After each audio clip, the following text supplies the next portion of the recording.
എന്താ ഞാനിവിടെ ഒരു സംഭവം കഥ പറയാം. തീരപ്രദേശത്തുള്ള ഒരു കൊച്ചു പട്ടണമാണ് യോപ്പ. യോപ്പയെ സന്തോഷമായ ഒരു ഭവനത്തിൽ ഒരു പെൺകുട്ടിക്ക് പെൺകുട്ടി ഉണ്ടായിരുന്നു. കൂട്ടുകാർക്ക് ആ പെൺകുട്ടിയെ പേരറിയണ്ടേ? ആ പെൺകുട്ടിയുടെ പേരാണ് തബീത. തബീത എന്ന വാക്കിന്റെ അർത്ഥം പേടമാൻ. അവൾ പേടമാൻ പോലെ നല്ല ചുറുചുറുക്കുള്ളവളായിരുന്നു. ആ പട്ടണത്തിലുള്ളവരെല്ലാം സ്നേഹിച്ചിരുന്നു. കരുതാധാനിയായവർ അവരെയൊക്കെ സ്നേഹിക്കുകയും സാധുക്കൾക്ക് ധാരാളം ധർമ്മം കൊടുക്കുകയും ചെയ്തിരുന്നു. വിധവമാരെ അവർ പ്രത്യേകം സ്നേഹിച്ചിരുന്നു. അവർക്ക് ഉടുപ്പും കുപ്പായവും തുന്നി കൊടുക്കുകയും ചെയ്തിരുന്നു. അതുകൊണ്ട് ആ പട്ടണത്തിൽ തബീത എന്തിഷ്ടമായെന്നറിയാമോ? ദൈവത്തെ ആരാധിക്കുന്നതിൽ അവൾ ഒട്ടും പുറകിലായിരുന്നില്ല. ദൈവത്തിനും പഠിപ്പിക്കുന്നതിലും അവൾ ശ്രദ്ധിച്ചിരുന്നു. അതുകൊണ്ട് ശിഷ്യ എന്നും അവൾ അറിയപ്പെട്ടിരുന്നു. ആ പട്ടണത്തിൽ സന്തോഷത്തിന്റെയും ഉല്ലാസത്തിന്റെയും അലകൾ ഉയർന്നു. എന്നാൽ ആ സന്തോഷം അധികം നീണ്ടുനിന്നില്ല. പെട്ടെന്നാണ് സംഭവിച്ചത്. പാവം ഒരു പേടമാൻ പോലെ തുള്ളിച്ചാടി കളിച്ചു നടന്ന തബീതയ്ക്ക് പെട്ടെന്നൊരു കഴുത രോഗം ബാധിച്ച് കിടപ്പിലായി.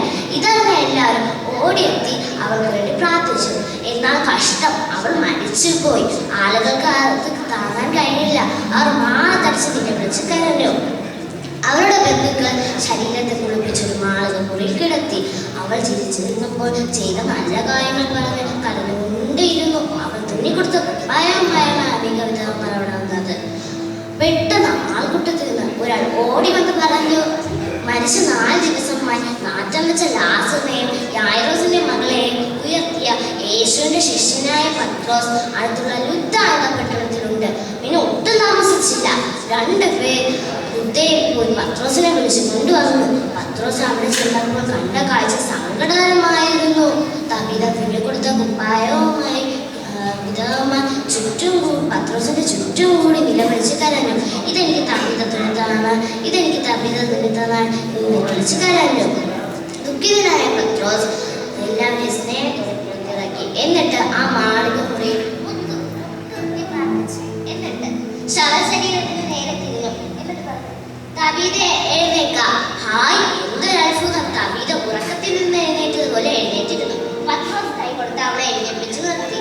കരഞ്ഞുകൊണ്ടിരുന്ന എല്ലാവരും അവളെ കണ്ട് തുള്ളിച്ചാടി യേശു വിശ്വസിക്കാൻ തുടങ്ങി.